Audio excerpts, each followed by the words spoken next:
This morning, our guest is Kazi Adi Shakti, and Kazi is going to speak to us on process Buddhism and ecofeminism in the age of planetary polycrisis.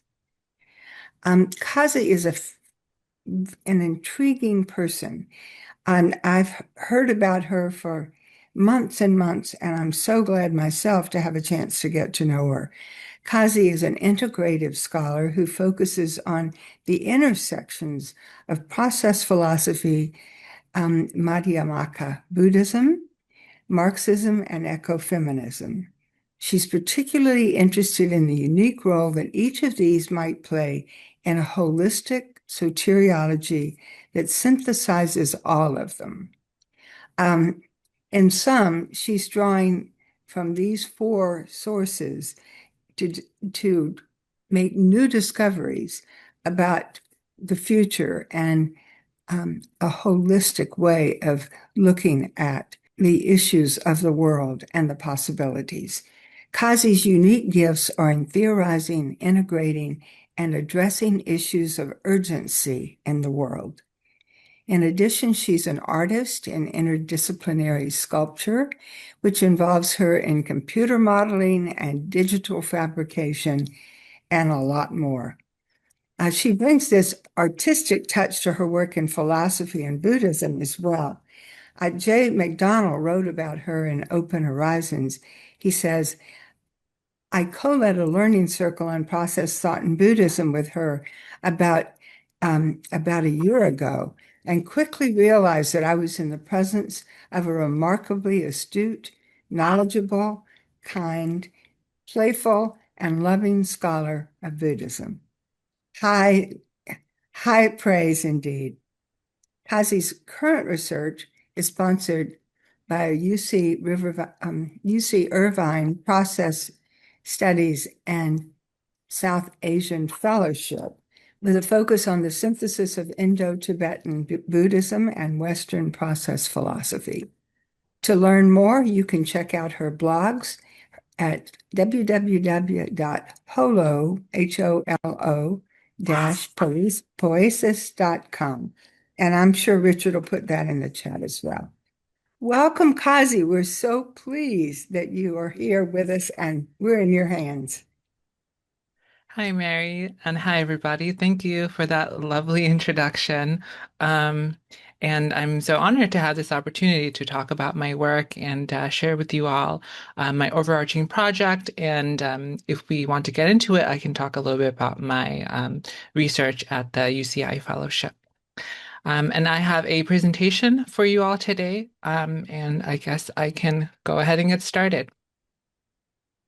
So, Process Buddhism and Ecofeminism for the Age of the Planetary Polycrisis. So before I actually start, I just want to say that it's an ongoing sort of learning process for me to learn how to sort of condense and simplify my research to a wider public. And so again, thank you for the opportunity to do that. But there's also often people in the audience who want a little bit more complexity. So the way I wanted to approach that today is to have a lot of complexity on the slides and sort of on the cuff, sort of pick and choose what to cover and what I might want to paraphrase. So hopefully not too many questions are left by my omissions verbally, and we can always revisit a slide if anyone wants to. Okay. So to set the intention, this presentation will introduce Process Buddhism as a creatively synthesized navigational framework being designed to help address the contemporary planetary polycrisis, integrating Whiteheadian process relational philosophy, Madhyamaka Buddhist analysis, Marxian political economic theory, and ecofeminist critique. So what exactly is the planetary polycrisis? According to Michael Albert in his book Navigating the Polycrisis, written in 2024, a polycrisis is a complex problem constituted by a nexus of reciprocally entwined crises characterized by complex feedback loops, blurred boundaries, cascade effects, and mutual amplification. So the polycrisis is not just various issues happening at the same time, but the way in which they interact and are entangled and have greater effects than their individual effects when put together over time and space. Albert continues, the planetary polycrisis transcends the distinction between the one and the many. In other words, it is not a single crisis that can be reduced to, say, a crisis of capitalism, nor is it merely a collection of disparate crises or unrelated shocks that contingently interact. Rather, it forms a set of inextricably entangled, systemic crises that are nonetheless irreducible to each other and that cannot be reduced to a single system or agency. And here you have an image of a kind of word network of the polycrisis and all of the various associated concepts. So there are various ways that we can split up the dimensions of the polycrisis. We can sort of order in terms of levels of comprehensiveness of time and space, but we can also consider them as domains. There are levels in the sense of there's differences of depth and breadth of each level, but at the same time, they are also mutually interacting domains.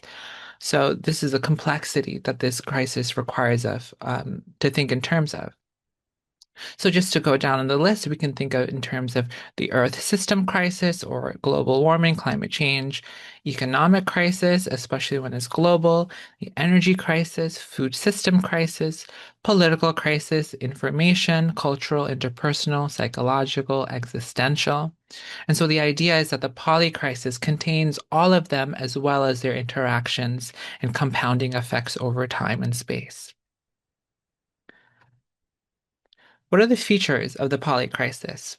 According to the Cascade Institute's polycrisis program, the polycrisis is characterized by the interaction, not just simultaneity, of crises, emergent harms that are greater than the sum of the parts, the absence of single causes and solutions, an unprecedented situation, global interconnectivity, and our inability to grasp the mess we are in.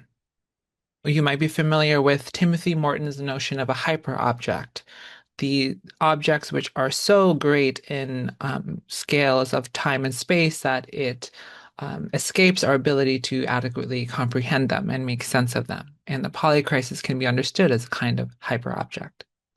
In a similar vein, in the context of the COVID-19 pandemic, Davies and Hobson in an article draw upon complex systems thinking to articulate 8 key features of the polycrisis, which are very similar to the one by the Cascade Institute. Um, Simultaneity of multiple crises, feedback loops, amplification and acceleration, fuzzy boundaries, etc. We don't have to belabor these characteristics. But I should mention that the COVID-19 pandemic and its ongoing aftermath is perhaps our most fresh and palpable sense of polycrisis in recent memory.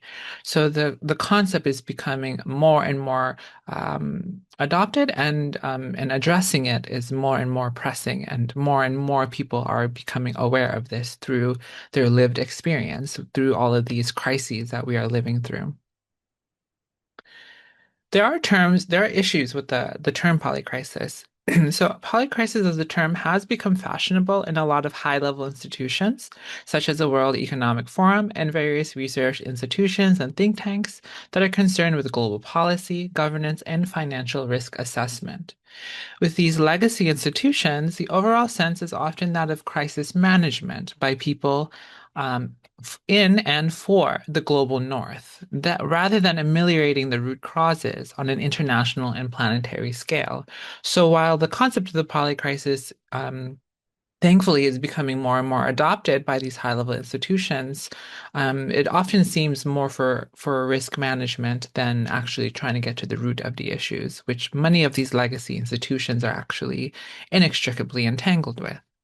So for this reason, many scholars are emphasizing a critical approach to the polycrisis in order to emphasize its deep-rootedness in capitalism, such as Albert, which he does emphasize in spite of telling us not to reduce it to capitalism. The polycrisis is deeply rooted in it. And there are also decolonial approaches that recognize the contribution of the Global South's colonial histories and compounding crises to bring debates around decolonization and polycrisis together in synergistic engagement. So this is a good corrective to the sort of mainstream use of polycrisis as a term. Yet others still question the very notion of polycrisis as still presuming the very separation of domains, um, while intending to think their complex entanglements and deep dependencies. Such critiques might prefer the term metacrisis to point to the deeper existential crises and crises in meaning making that undergird and pervade the whole nexus of crises. And just to say, I think various terms are, applicable to various contexts. Polycrisis might be appropriate when you're looking at it from a top-down policy level. A term like metacrisis might be good when you're looking at it more from the bottom up, from a more existential perspective. And there's also other related notions such as permacrisis, which also emphasize the temporal dimension of polycrisis. So rather than getting into arguments about which terms to best use, I think it's good to have a multiplicity of terms that we can use in their respective contexts while still having the general sense of these intersecting, entangled issues, the addressing of one, which requires the addressing of all. So, planetary polycrisis and ecological civilization and their relationship. So, paradoxically, I believe that the planetary polycrisis functions as both an obstacle and a path towards peaceful ecological civilization.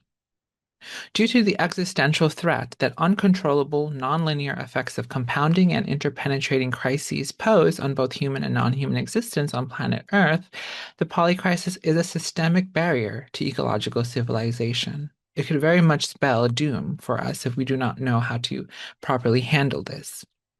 Yet at the same time, in order to adequately and effectively navigate and resolve the polycrisis, our very means of engaging with it must, in some sense, prefigure the very end it aims for.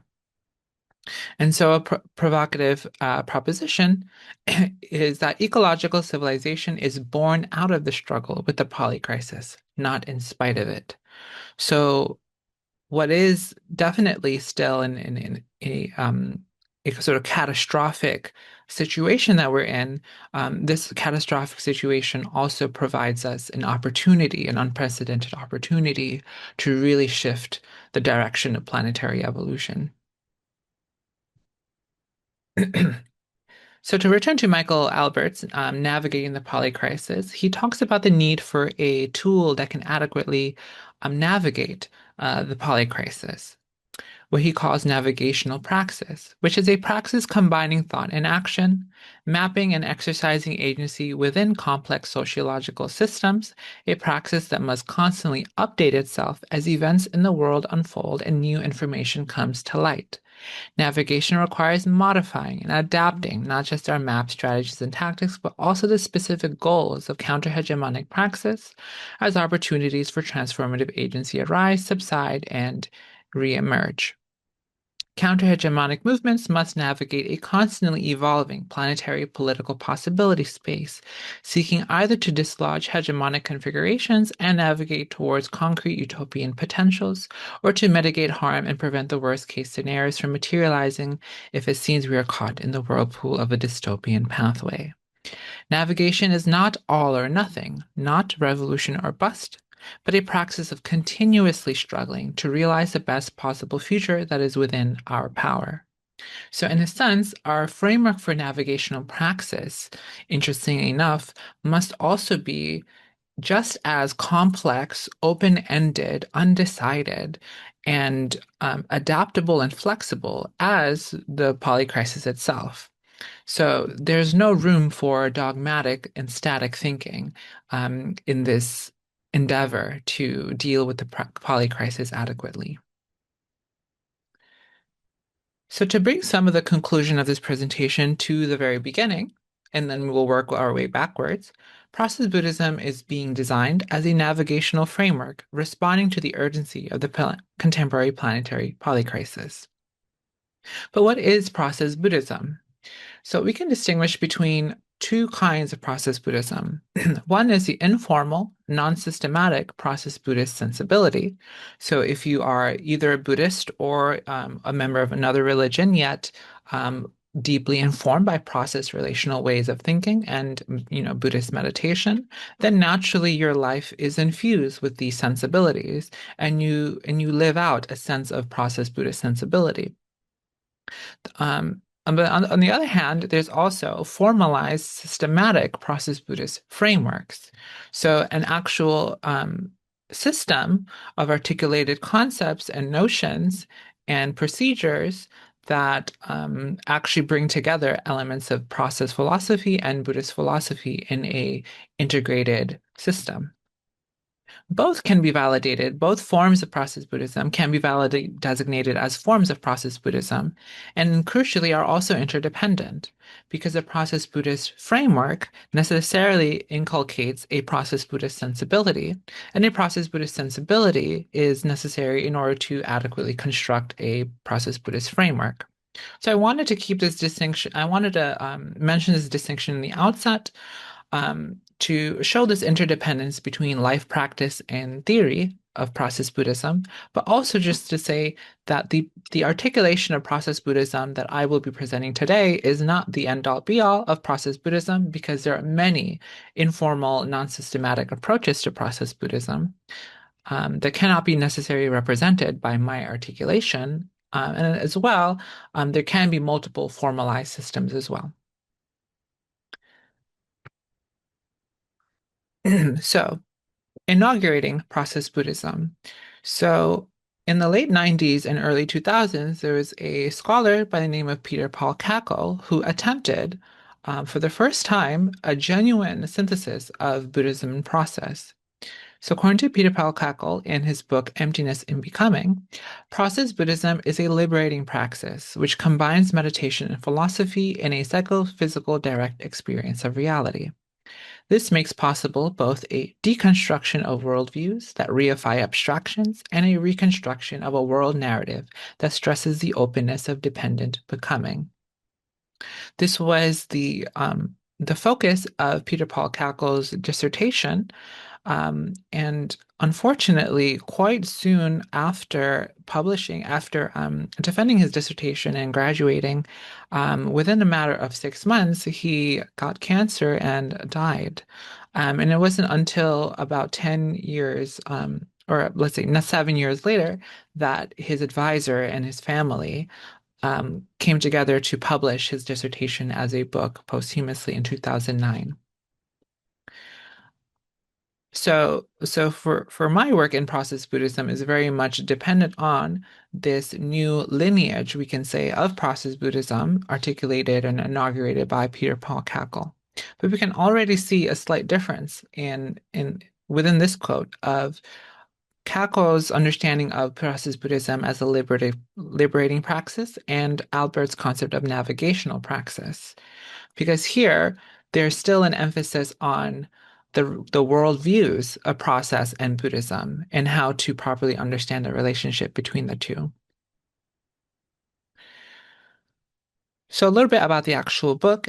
In this unprecedented magisterial work of synthetic philosophy, Kakol goes beyond a mere comparison and contrast of similarities and differences between the traditions of process philosophy and Buddhist thought, of which we have many great conversations, especially within our community with the late great John B. Cobb Jr., really being a trailblazer of the sort of process in Buddhism and Christianity and Buddhism conversation. But for Kakol, while he is greatly indebted to John B. Cobb Jr., while John B. Cobb Jr. emphasized more the potential for mutual transformation of Buddhism and process, Kakol actually attempts a synthesis. And so he goes beyond comparison and contrast, in order to discover what they can learn from one another, in order to not only mutually enrich one another, but become integrated components of an overarching perspective. So over the course of the book, Kakol surveys the wide literature of disparate interpretations within process and Buddhist thought in order to isolate the interpretations within each tradition, which are the most resonant with one another across Buddhism and process, with the aid of mediating bridges such as the post-structural thought of Deleuze and Derrida, which he finds has similarities with both. And so they can function as bridges. He also subjects Buddhism to a process critique and process to a Buddhist critique in order to cancel out interpretations which are too dissonant with one another. The result is a distillation of interpretations that are most complementary. So by the end of the book, Kakol provides the basic blueprint for a creative synthesis that brings together Whiteheadio-Hartsonian process philosophy with Nagarjuna's Madhyamaka Buddhism, coming to the conclusion that creativity and emptiness are two different but interdependent aspects of the same ultimate reality. So I'll keep moving. Now, in spite of the major feat accomplished by this text, there are some key issues, the most basic of which is that the text operates on the level of worldview meta-analysis, which is to say that it primarily treats process philosophy and Buddhist thought as systems of thought, even as he acknowledges their practical grounding. The system is left as an outline of an abstract system of concepts and categories, and with various suggestions for practical application. Recent work by the scholar Daniel Saikal, who is actually last year's UCI fellowship, one of last year's UCI fellows, and a friend of mine. He subjects Kakol's Process Buddhism to a criticism from a Tibetan Shentong Buddhist perspective, suggesting that Kakol's synthesis is fragile due to his convenient dismissal of third turning Buddhism as absolutism, which generates the erroneous notion that Madhyamaka Buddhism needs supplementation by a non-absolutist thought-like process. By showing that Shentong Buddhists already achieved a synthesis of Madhyamaka with a positive framework, just like Peter Paul Kakol attempted, Saikal undermines Kakol's strong insistence for supplementation. So the idea is that Kakol actually thinks he has found a sort of gap or necessary blind spot in each that requires supplementation by each other, which is part of how he justifies his synthesis. Saikal says that, well, actually, Buddhists have long since synthesized Madhyamaka with other Buddhist positive systems. And so there's never really this lack that Kakol is seeing. So I share Saikal's skepticism of Kakol's strong claim that Madhyamaka Buddhism lacks something that demands supplementation, which can be explained by specifying the differences in metaphilosophical commitment between Kakol's process Buddhism and my own. So while Kakol is concerned with articulating the best of all possible systems on the level of conventional truth, this is his quote, I am concerned with articulating a framework designed with a specific concrete goals in mind. So my contention is that if process Buddhism can be organically reconstructed on a more concrete basis rather than simply worldview analysis, then the decisions driving the synthesis, the decisions that actually give meaning to the synthesis and why the two are brought together, are no longer purely theoretical, but eminently practical, allowing us to integrate Madhyamaka Buddhism and process not based on the idea that one needs to supplement the other, but based on a solidarity over a shared purpose, which requires both to be relatively autonomous. So whereas Kakol's abstract synthesis of process Buddhism laid the conceptual groundwork, my concrete derivation imbues the synthesis with a specified purpose, to mend the dualisms in thought and action that have given rise to the contemporary planetary polycrisis and reverse the situation from that of endemic crisis to one of social and ecological justice, peace, and harmony. While just stated like this is a lofty and high goal, we need a more fine-tuned analysis and clarity to make it a more actionable aim. And I go over this at length in this article that you can find on the Center for Process Studies blog, Emptiness, Creativity, and Feminist Ecology, an Introduction to Process Buddhism. So I have a lot of dense slides following that are basically extracted from this article and my ongoing manuscript. So I'll probably go through them pretty quickly But if you want the more nitty-gritty argument and the procedure of reasoning, I highly recommend looking at this article to get that more detailed analysis. So going back to the polycrisis, many systematic approaches to the polycrisis limit themselves to constructing and deploying ways of mapping, tracking, and navigating the polycrisis, but very few seem to diagnose the root conditions of the polycrisis. And this is important because if we do not diagnose the root of the issue, we risk unintentionally reproducing it in our attempt to address it. No amount of complex modeling and political mobilization will change this fact. How we engage with the polycrisis is just as, if not more important than what exactly we do to engage with it.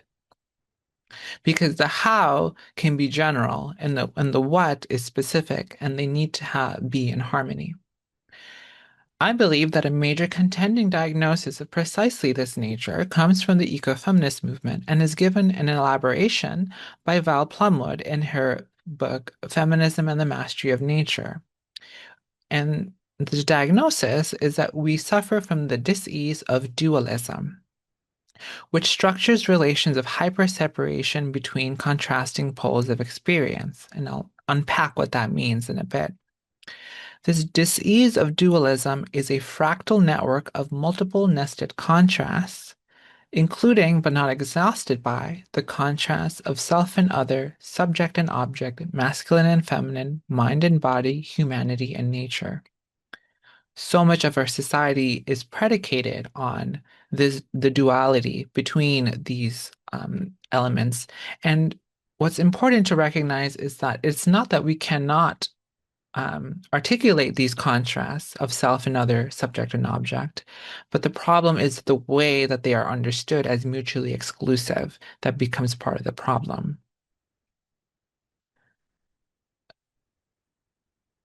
Dualism and the master model of becoming. So Val Plumwood calls the structuring of society based on this dualism and an exploitation of the dominated part of the dualism as part of the life world of what she calls the master model of becoming.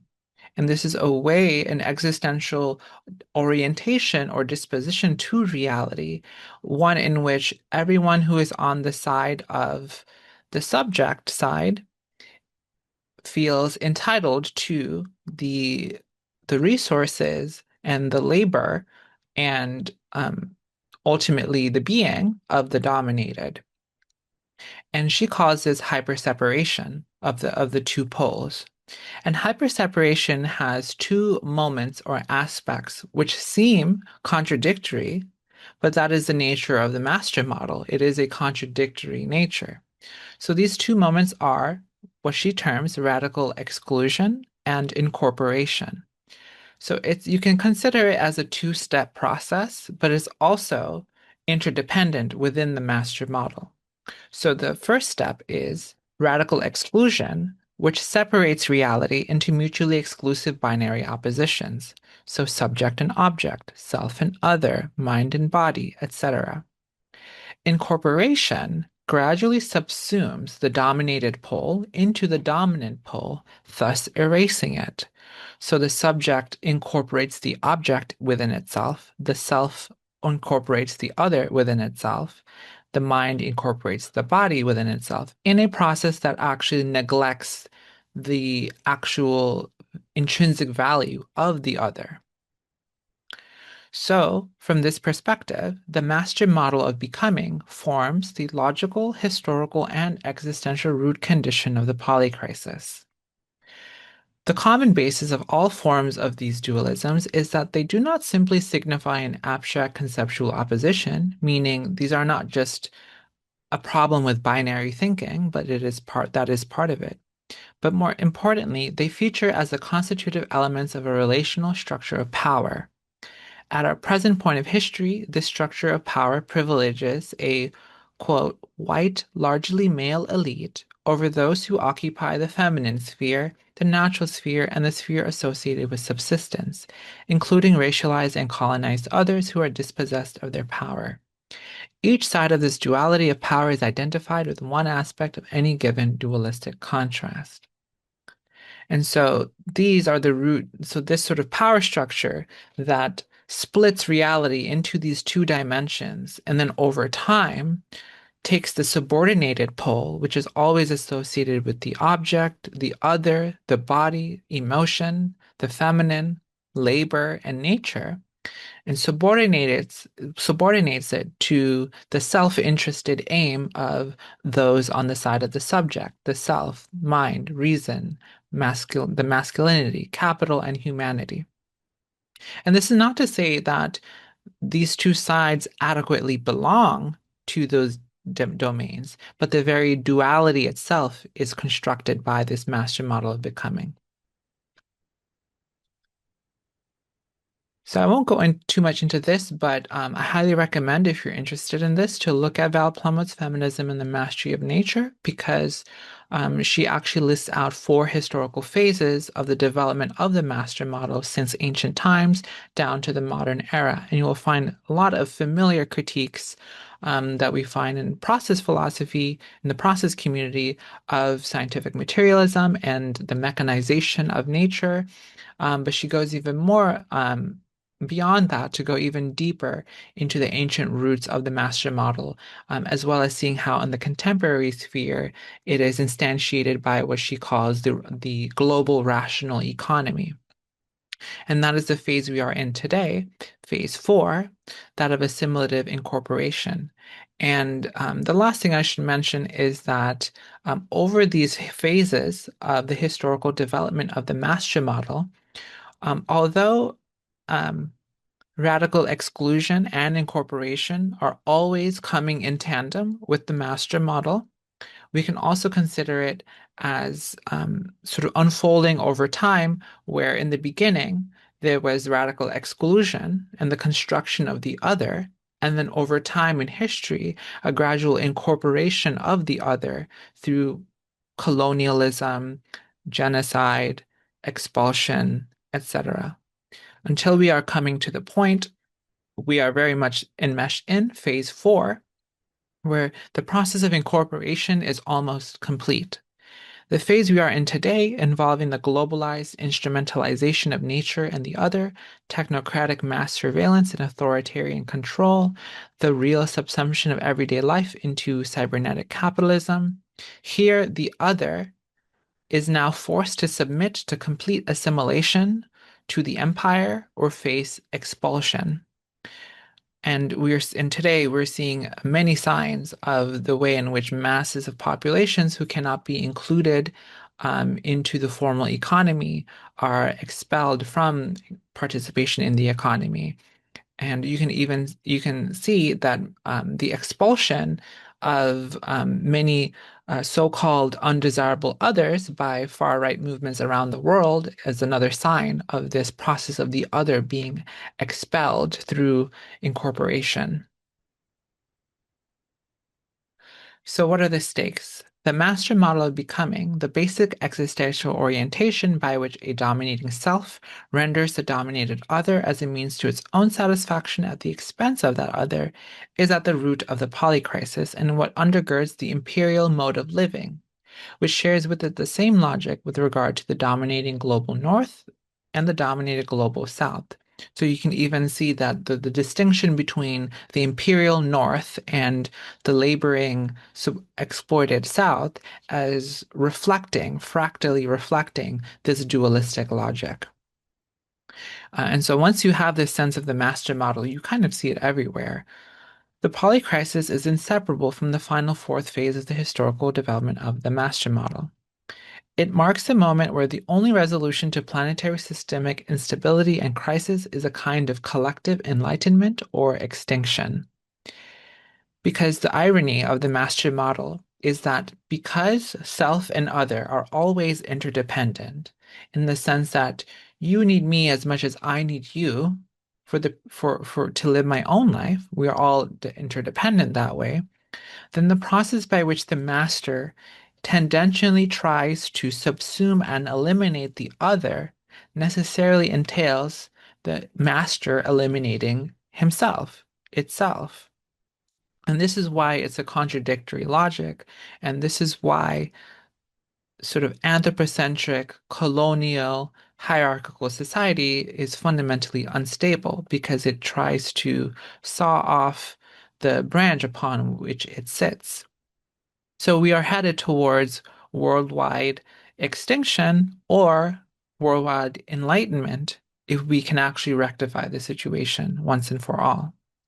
So the stakes are high, so holding each other up to high standards is crucial. So we must strive to overcome the master model without reproducing it in the process. And I'll try to go through really quickly with some of the arguments. So Plumwood actually before I go here, so Plumwood actually criticizes both explicitly, she criticizes process thinkers and she criticizes certain spiritually oriented people, including Buddhists, for diagnosing diagnosing the problem in a similar way as her, yet offering solutions that she thinks only reproduces the issues. So Plumwood critiques process, which she recognizes as the contemporary position which aims to replace the mechanistic model and break down mind-nature dualism. But for her, she thinks it does it only on an anthropocentric basis. So Plumwood's contention is that process philosophy only undermines mind nature dualism by sneakily smuggling in a human understanding of mind and then universalizing that to all of nature. And to Plumwood, that pretends to be a expansive and inclusive approach to the mind-body problem, but it actually smuggles in a human-centric understanding of what mind is. But we can vindicate process philosophy because by noting that Plumwood's criticism of process sort of conflates the distinction between feeling and consciousness. So if you're familiar, Whitehead understands that all things are interrelated through their prehensions of one another, which is another way of saying that things come to be by taking up the feelings of other things as part of their own constitution. And so this is by nature experiential. And so all things are experiential by way of feeling everything else to constitute themselves. But consciousness is actually a more complex emergent phenomenon that comes up in high-grade societies of actual entities. So Plumwood unfortunately conflates this distinction between feeling, which is a little more technical in Whitehead, and consciousness to make her argument. But crucially for Whitehead, consciousness presupposes experience, but experience itself does not presuppose consciousness. So Whitehead's understanding of pan-experientialism is not as anthropocentric as Plumwood would like it to be. However, the ambiguity here does lend itself to that reading, and there are process thinkers who arguably do sort of tend towards that anthropocentric risk. On the other side, Plumwood criticizes deep ecology as well as some Buddhists for what she calls a kind of unwarranted expansion of consciousness to everything in a sort of cosmic soup kind of way. So while process still is pluralistic in that it sees all things as being experiential, there are still the diversity of things that come into relation. For Plumwood, various spiritual approaches to the ecological problem are too mystical, and they actually eliminate meaningful differences in order to affirm this concept of a unitary consciousness. So, although deep ecology has, sorry, so considering that Plumwood's critique of deep ecology involves characterizing it as a totalizing form of holistic idealism where everything different is subsumed into the same underlying continuum of consciousness, it is no surprise that Buddhists might align themselves with the deep ecology movement. So So there's a lot of overlap between engaged Buddhists and people in the deep ecology movement. Not a lot of people, not everyone in the deep ecology movement is Buddhist, but there's a lot of overlap in this understanding of a sort of totalizing, holistic approach to our relationality, where in some ultimate sense we are all one. And for Plumwood, this is a problem because to address the issues of our time, we need to retain a sense of relationality. And this idea of everything being one consciousness or one mind actually undermines the minimal difference required in order for there to be relational engagement.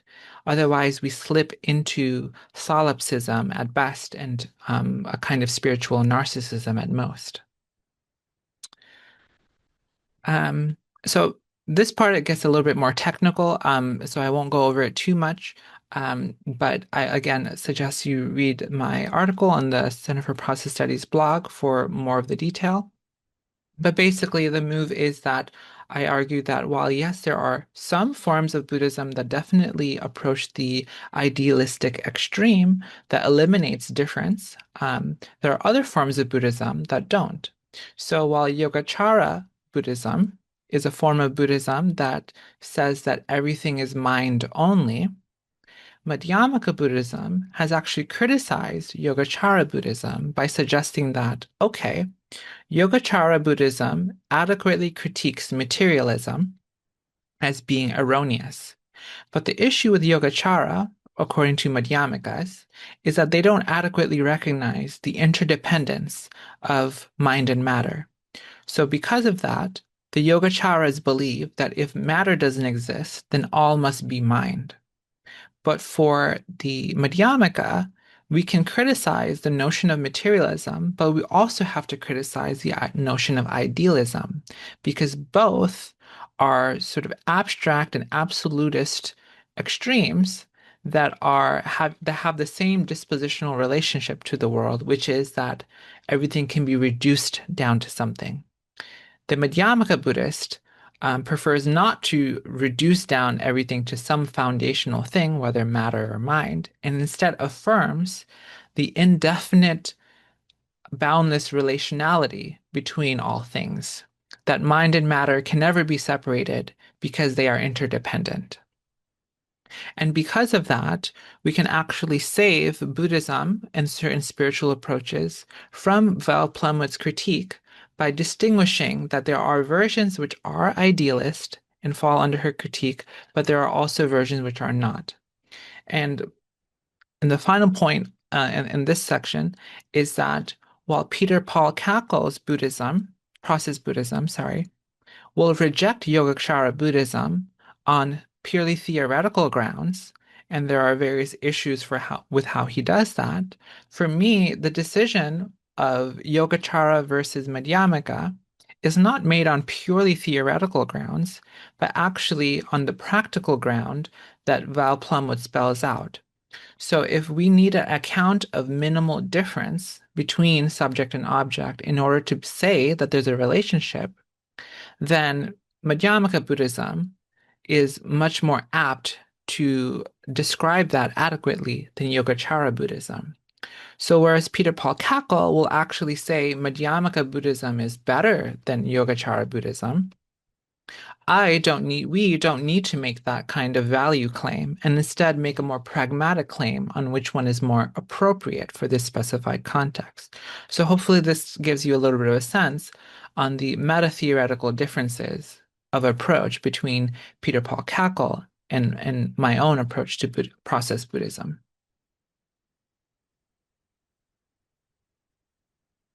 So, having vindicated Whitehead's process thought by clarifying the centrality of prehensive feeling over conceptual consciousness, again, we distinguish Whitehead's understanding of consciousness from feeling. So, he doesn't say everything is conscious, but he says everything has a minimal sense of feeling, which is, I think, adequately um, not so anthropomorphic as to become a problem, and having vindicated a spiritual approach to ecology via Buddhism by distinguishing the more consistent middle way or Madhyamaka approach from the relatively wayward Buddhist idealist approach, We are now afforded the opportunity for a creative synthesis that goes beyond comparison and contrast, beyond mutual transformation, and towards a fuller integration. So on going to the bottom, in the context of analyzing the polycrisis from an ecofeminist lens, the real basis of their complementarity comes into sharper focus, not doctrinal or philosophical, as it tended to be more with Peter Paul Kakol, but practical. They both share a thoroughgoing commitment to overcome dualism in thought and being.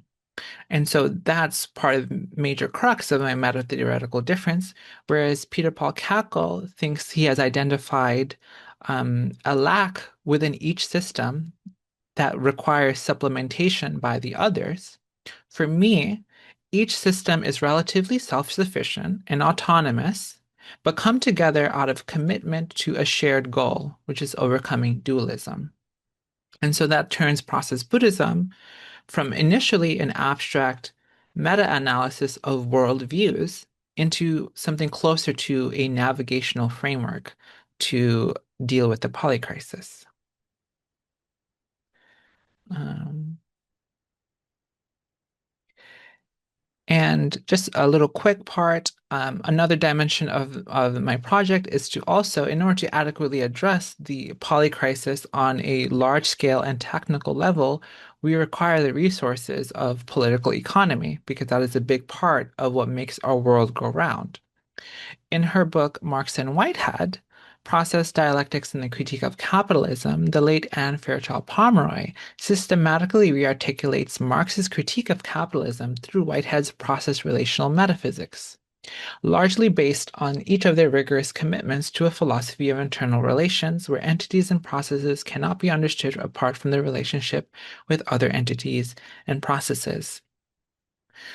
So I'll just summarize for the interest of time.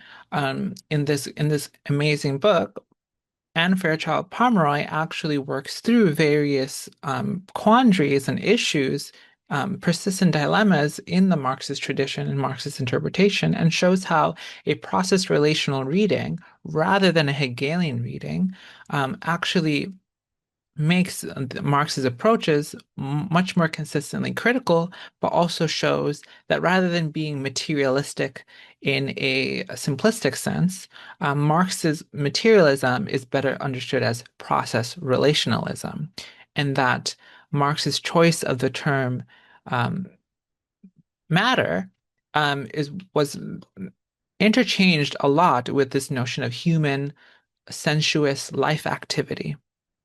And so she does this major work of showing that before we think about Marx as a materialist, um, Marx is principally a process relational thinker, and we can understand him as a dialectical thinker through Whitehead and not necessarily need Hegel to do any of the work. And there are lots of ramifications of that.